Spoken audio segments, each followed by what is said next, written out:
Hey y'all, this lesson is on regression equation, which is linear regression. And before I get into linear regression, I want to give you just a brief review of linear equations and the components that make up a linear equation.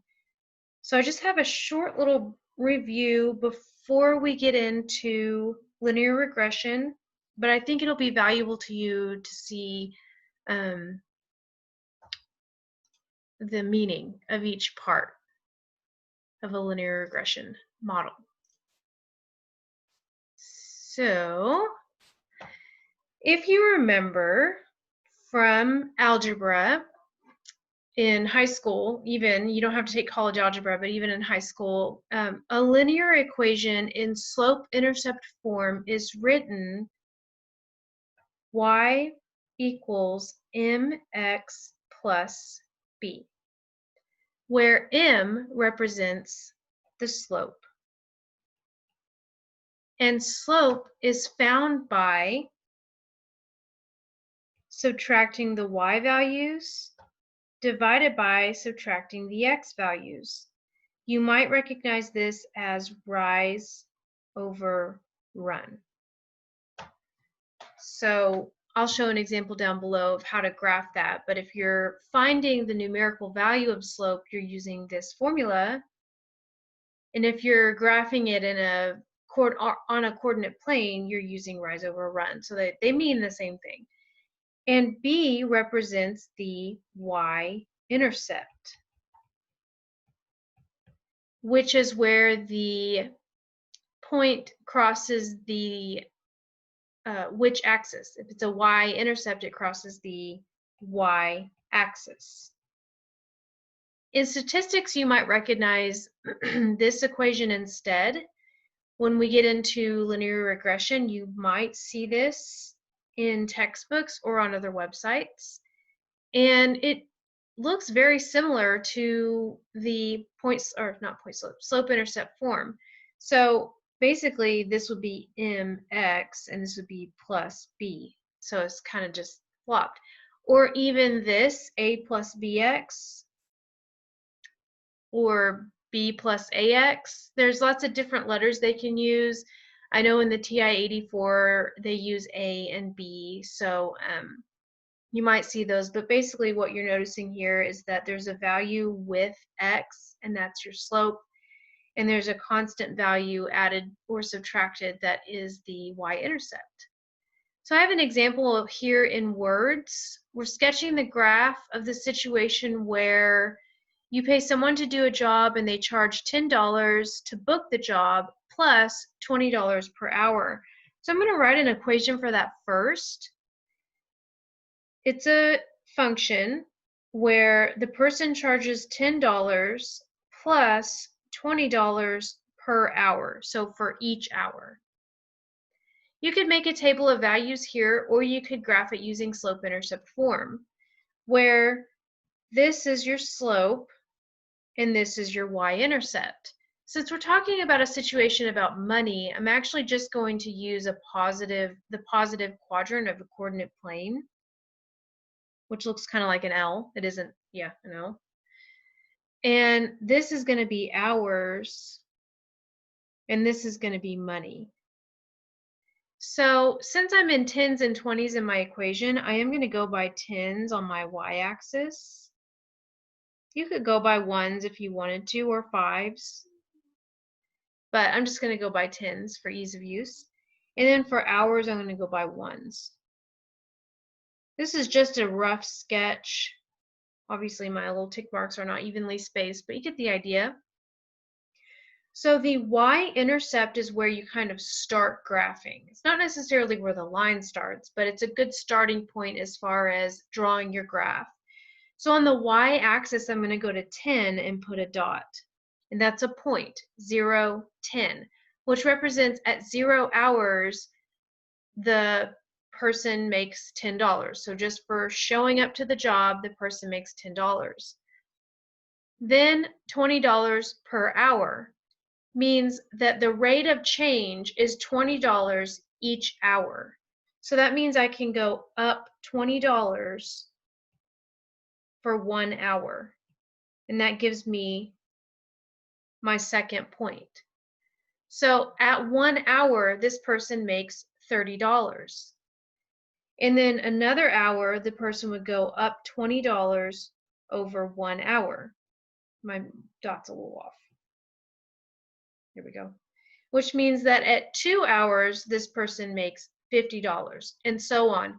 And we could use this equation to make predictions about what she would make in the future. And this is a real clear-cut example of a linear equation. It's going to keep rising in a linear fashion.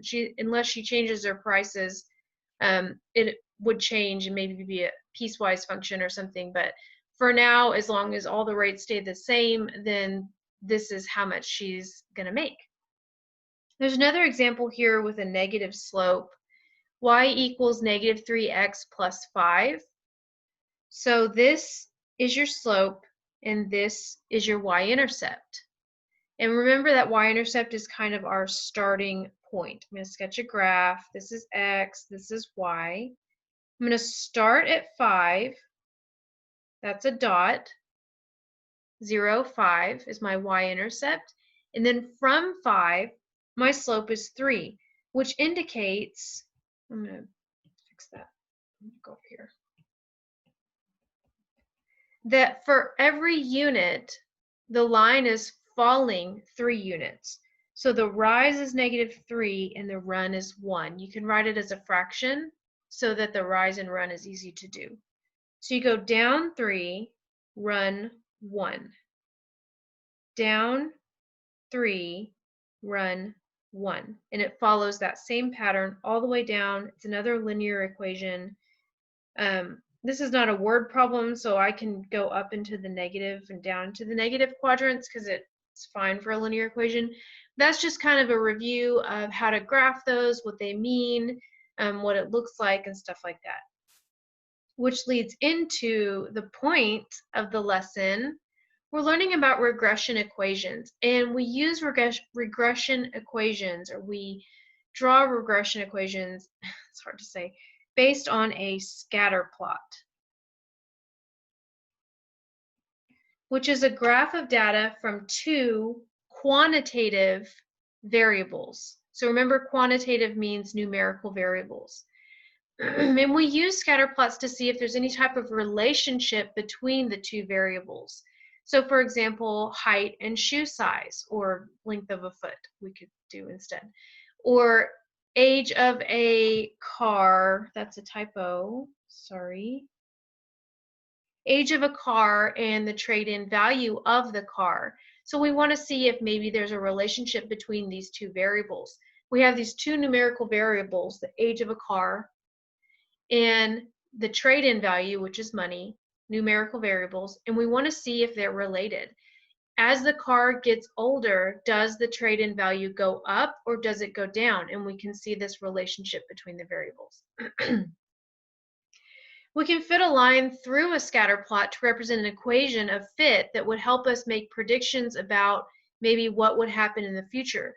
What would happen about the dependent variable? You might see this written as, or called, the response variable instead. Those mean the same thing.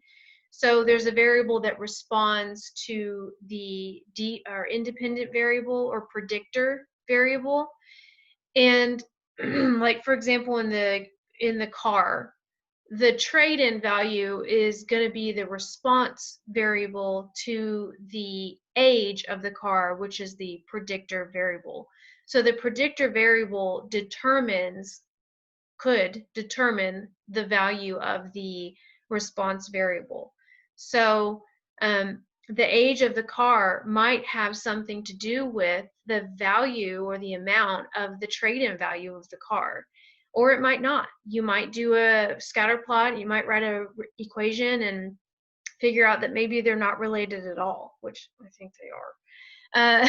If you've ever looked at cars, you'll know that the older your car gets, or maybe not the older, but the more miles, which usually goes along with how old your car is, the more miles you have on your car, the less money you're going to get for it. You should be careful about using equations to make predictions about data that goes beyond the values in your data set. So you want to keep it within the domain and range of your data set.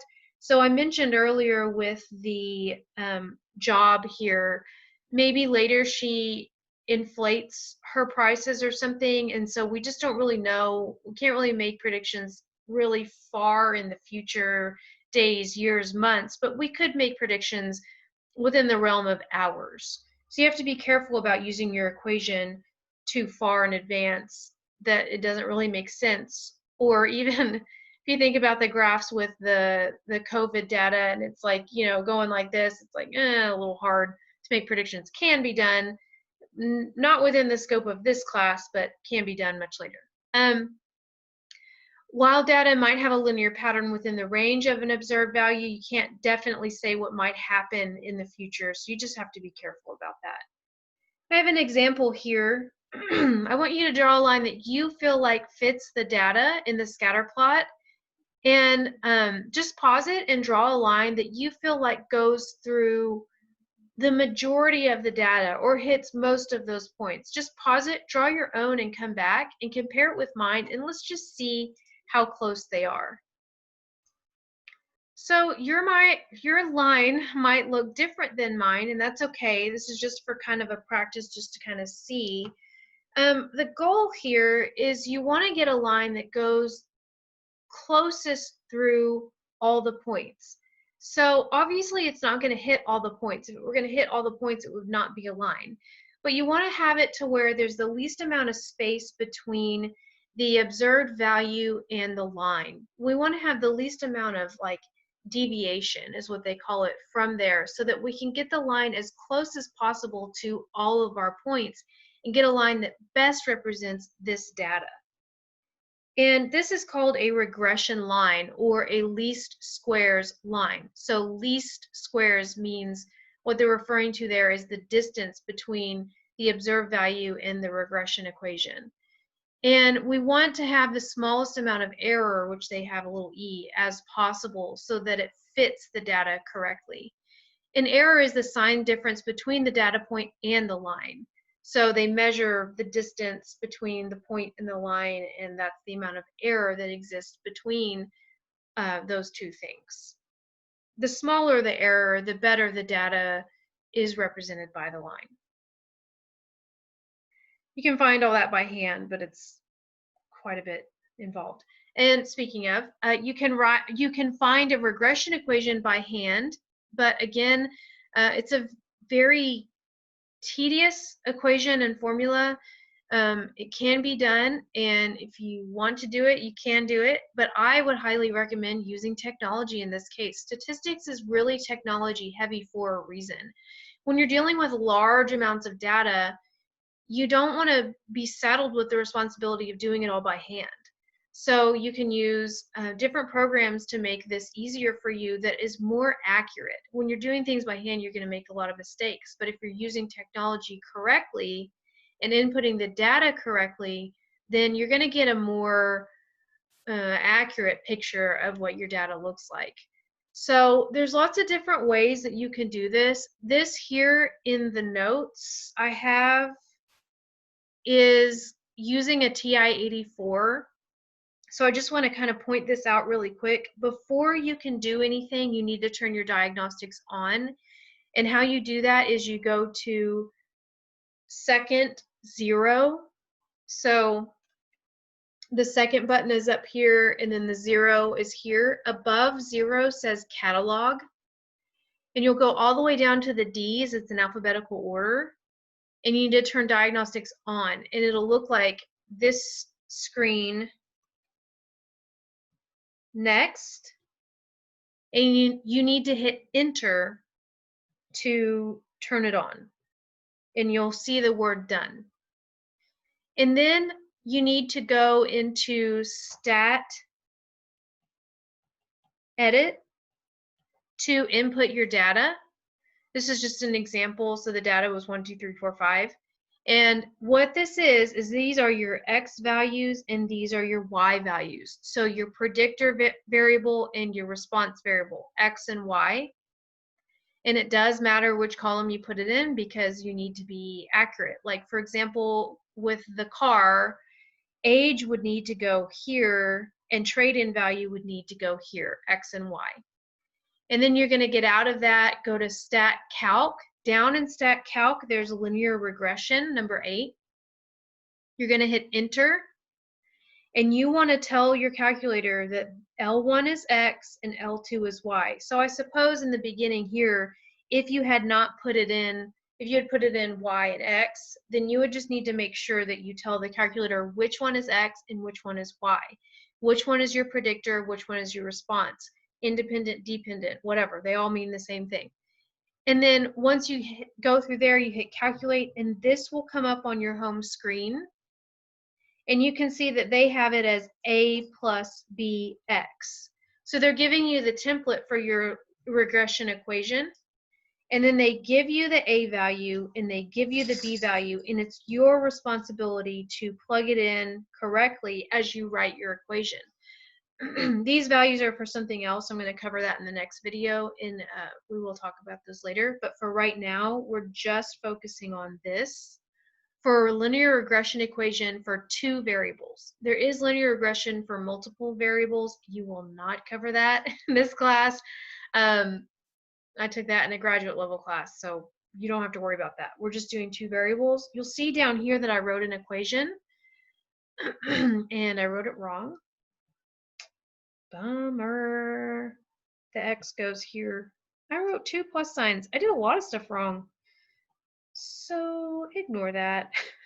The equation is y equals a plus bx. And you'll notice here this weird little thing on top of my y. And I did that for a reason. That is called y hat. That means that this is a prediction equation. We're using an equation that is not exact. We've gathered all of our data, we've written an equation, and this is just an estimate of what we think the equation will be. So it is a prediction equation, it's a regression line, where this is our y-intercept, and this is our slope. So that's how you do it in a TI-84. Hopefully that makes sense. And I want to point something out, a couple things out here. Before you try something on your own, I want to point this out. When you draw a scatter plot of your data points, if your points do not fall around a line, then don't proceed into using a linear regression equation. It doesn't make sense. You can't just write an equation for data that's not linear. It's not, you'll probably get an equation, but it's not going to make sense to the problem. The data must have a general trend of a linear pattern. If the scatter plot shows a nonlinear relationship between the 2 variables, then finding a linear regression model doesn't make sense. So here's a couple examples here. I want you to choose which one you would use linear regression on, one that you could write a linear regression equation for. So hopefully you chose this one. It has a clear linear pattern. It is rising at a linear shape. Whereas this one kind of goes whoop, whoop, more like a absolute value maybe. And then this one is like a circle. So you could draw a linear equation through it, but the amount of error that would occur between the data points and the line, it's like, no, don't do it. So a scatter plot is always a good thing to do first when you're gathering data. Draw a scatter plot. If it's not linear, then don't proceed into writing a linear equation. So I have an example down here. This is data recorded from 8 students' study time in hours over the course of 2 weeks. And their corresponding test score, I think this was, I mimicked something from it's a calculus class or something, students that studied, and then their test scores. use your calculator or Fathom. You can use Fathom if you want to, and I'll show you that in a second. To answer these questions below, I guess technically you should do this first, draw a scatter plot for, sorry, rewind. Draw a scatter plot first, sketch it, and then you can do that in Fathom really easily. And then find your regression equation and sketch your equation in the graph. Sorry, I'm all twisted up. So for your regression equation, you should get negative 0.853x plus 95.5.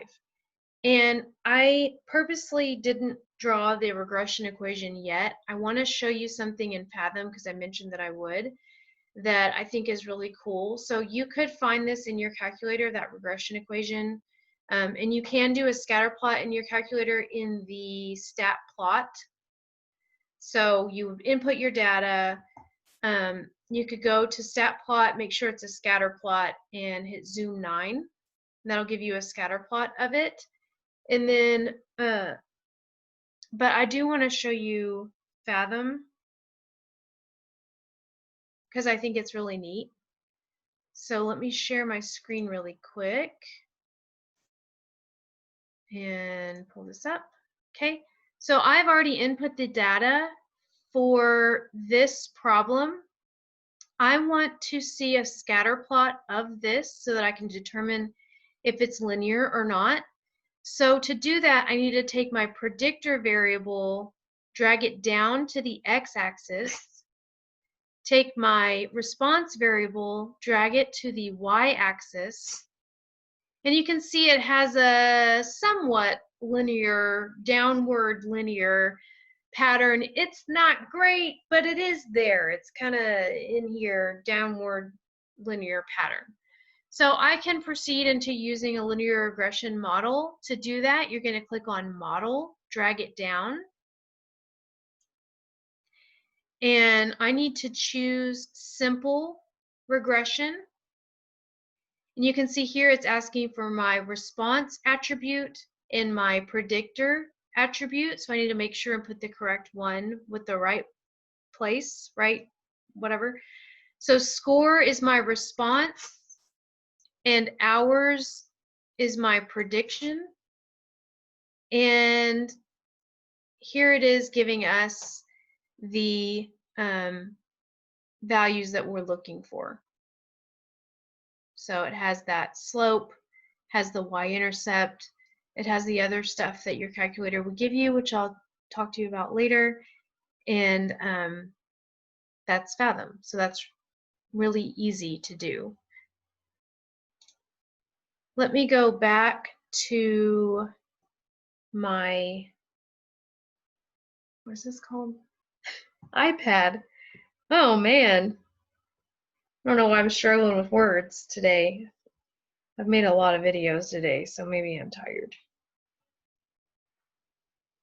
Okay, I'm going to go back to my iPad so that I can show you the rest of this problem. Where is it?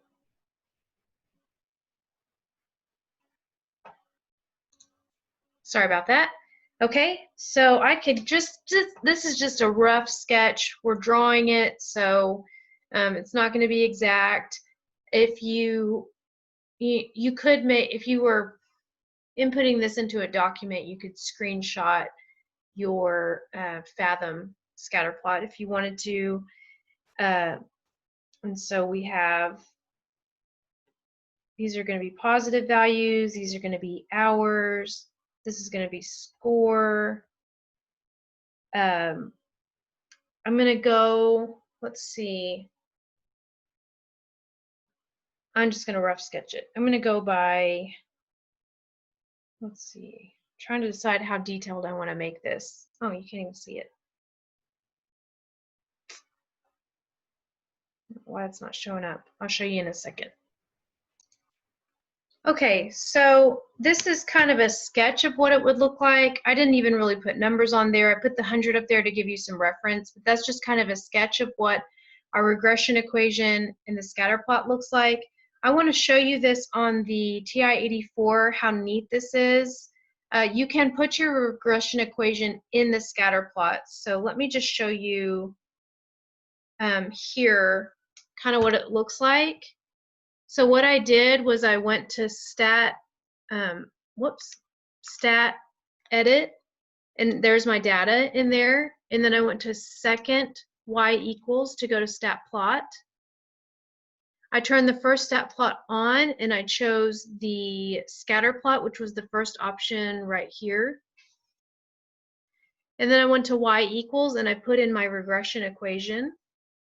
Make sure you don't forget the x, which is this button here. And then I went to zoom 9. Isn't that so neat? Isn't that so pretty? So that's a TI-84 that has a scatter plot and the regression equation on it. And I think that's so valuable. So there's that. I wanted to share that with you so that you knew what it looked like and where I got that. You could obviously do that by hand. It would not be terrible to do, but I just thought if you have a TI-84 that's at your disposal, you can use it. So let me go back here to keep the next page on your notes to show you the rest of that problem, because I want to show you the meaning of it. We're getting these equations and we're getting these values, but I want to show you what they mean and the use of it. Okay, back here. Describe the relationship between the two variables. There's several ways that you could describe this. You could be very specific in your description, or you could be kind of conversational, I guess. Specific is always better, but before I get into specific, let's just go back and look here at this picture. Wait till that catches up. It kind of looks like the more students study, the lower they make, if you get what I mean here. These hours, as the hours go on this way, the scores are dropping, which is, I think, kind of surprising. But if you look back at the values up here, this person studied for 20 hours over the last 2 weeks. That's kind of a lot. Maybe the more they studied, the more they struggle with the content. I don't know, but I was really surprised to see that. And you can see here that the y-intercept is 95.5. So that indicates that at 0 hours of studying, this, based on these students, the prediction is that the student would make about a 96. And then from there, for each hour of study, it would fall negative 0.853 points per hour. So that's kind of the more detailed side of it. But you could say the more hours a student studies, or in this class is what we should say, studies in this class, the lower the test score is. And remember, this is just for this class. This is not necessarily, we can't necessarily expand this to a larger population. If you take into consideration sample size and stuff like that, this was only 8 students in who knows what kind of school and who knows what kind of city or town or whatever. So it would be hard to apply this to other schools and other people. This would just be if we were studying this class. So if a teacher was trying to see if there was a correlation between the two for these students for future tests in this class, then this would be useful. Now you can see if there were a larger population or a larger sample, and maybe this were done in a different way, that it could be applied to a larger population. But in this case, this would be useful for maybe just this teacher in this situation. So this interpretation applies to these students. What is the slope of the equation? Remember, the equation was negative 0.853x plus 95.55. So what is the slope? The slope is negative 0.853, which indicates for every hour, of study, the test score drops 0.853 points. Because we're looking at rise over run, so the slope is negative 0.853 over 1. And remember that hours were, I'm going to go way back here. I'm going to blow your mind. No, not really. So negative 0.853 over 1. Remember, this is rise over run, and this is the change in y over the change in x. So that's where I'm getting the information. Sorry, I'll go one further. And then this is test score, and this is hours. So that's where I'm getting the information. The test score is dropping 0.853, dropping 0.853 points for every hour of study. So that's how I got this. Use the equation to predict the score of a student who studies for 5 hours. 5 hours is within our realm of values for the data set. It's in the range, so it should be fine to use. So I'm going to pause it. I'm going to let you try that. Remember, this is the equation. And remember that x represents hours. So you should have gotten about 91, which indicates that a student in this class that studies 5 hours would make a 91 on the test.